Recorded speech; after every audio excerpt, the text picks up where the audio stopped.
أهلا بحضرتك يا دكتور. أهلا وسهلا أهلا ومرحبا، بحضرتك. بارك الله فيكم. موضوع حلقتنا النهاردة عن التسامح، والتسامح من الفضائل الأخلاقية اللي جميع الشرائع دعت إليه، وكلنا كبشر خطاؤون بالفطرة، وفي بعض المفاهيم المغلوطة لدى البعض.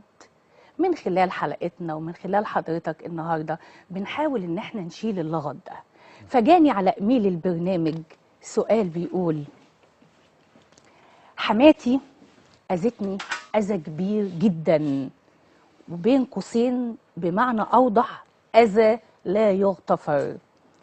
عملت لي أعمال تفرقة بيني وبين جوزي وأعمال بالمرض، وده فعلا اللي حصل، وعشت سنين سودة بسبب اللي معمول ليا، وبقدرة إلهية ودون تدخل من أحد شفاني الله وعافاني مما ابتلاني به. وهي على فراش الموت اعترفت ليا ولجوزي باللي عملته معايا، وطلبت مسامحتي عشان عايزة تطهر نفسها من الذنب ده، ولأنها كانت في موقف صعب وموقف ضعف أنا سامحتها. وبعد ما ماتت كل ما افتكر إن هي كانت السبب في اللي عشته طول حياتي أدعي عليها بكل ما أوتيته من قوة، وأدعي إن ربنا ما يسامحهاش. هل أنا كده إنسانة سيئة وربنا هيحاسبني لأني سامحت ورجعت في كلامي تاني؟ أفيدوني بالله عليكم. اتفضل يا شيخ. بسم الله والحمد لله، وصلى الله وسلم وبارك على سيدنا محمد رسول الله، صلى الله عليه وعلى آله وصحبه وبارك وسلم.